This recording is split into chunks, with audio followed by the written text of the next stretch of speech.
రోమిలకు రాసిన పత్రిక 9:16 చదవండి, చెప్తుంది మీకు ఏం జరుగుతుంది, ఏం జరిగిందో చెప్తుంది అక్కడ.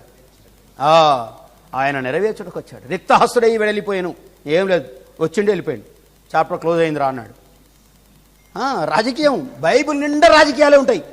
మనకు ఆ రాజకీయాలు ఒక్కటి చెప్పరు, మన పాస్టర్లు అన్నీ చెప్తారు. పాస్టర్లు రాజకీయాలు చెప్పినాడు ఈ దేశంలో మనకు స్వతంత్రం వస్తుంది.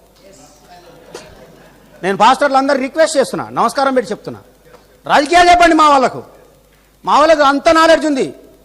ఆది కాండం నుంచి ప్రకటన గ్రంథం దాకా చదువుతారు. 5వ దూత బూర ఊదిన ప్రగాధపు తాళపు చేతులు తెరవబడను.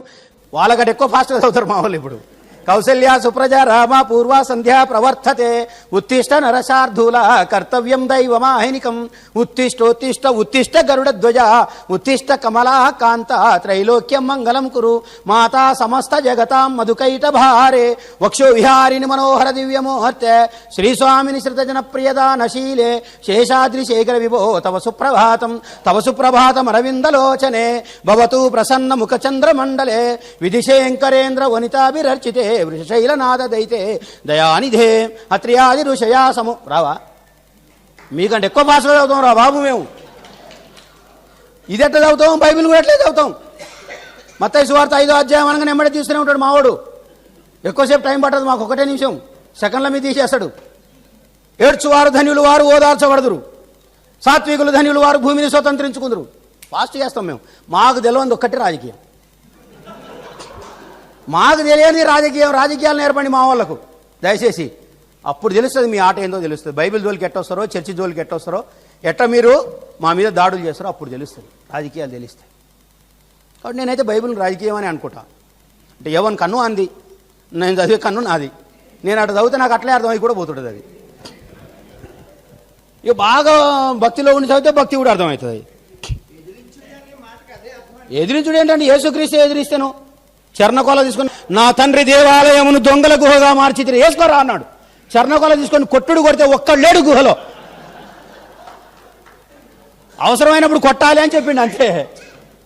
కొట్టాలని చెప్పిండు. నేను చర్చి పక్కన పోతుంటా, నా పక్కనే ఎబ్రోన్ చర్చి ఉంటుంది, నా భార్య పోతుంటే ఇద్దరం చర్చి పట్టుకుని పోతుంటాం. ఎవడైనా వచ్చి నా పిల్లలు చేయి పట్టుకుంటాడు. ఏం చేయాలి? ప్రభువా వీడేం చేయించున్నాడో వీడు ఎరుగడా అనాలా? అది దేవునికి అవమానం కదా, అది దేవునికి అవమానం. చాడి చొక్క తన్నుదంతే డొక్కలదంతే కింద పడాలి వాడు. దేవుడు చెప్పిండు రా నా భార్యను ముట్టుకోవద్దు అన్నాడు అనాలి, అవునాగా? మరి మనం చేయడం మనకు అవన్నీ తెలియక మనం ఆలోచిస్తున్నాం. యేసుక్రీస్తు వారు స్వయంగా చర్ణకోల పట్టుకొని కొట్టలేదని మీరు ఎవరైనా నిరూపిస్తే నేను రెడీ. ఆట ఆడుకున్నాడు. ఎంత కోపమో ఆయనకు అప్పుడు, ఎంత ప్రేమో, ఎంత సాత్వికతో, ఎంత హృదయమో, ఎంత శాంతి, ఎంత చాలా ఉంటుంది.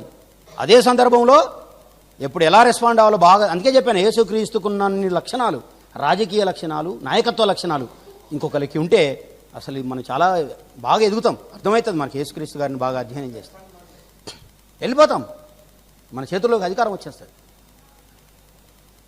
అన్నాడు, ఏమయ్యా ఏమి గుడి కొడతానన్నమాట, 3 రోజుల్లో గూల కొట్టి మళ్ళీ కట్టేస్తాను రా అన్నాడు. ఏం గుడి కొడతావా నువ్వు?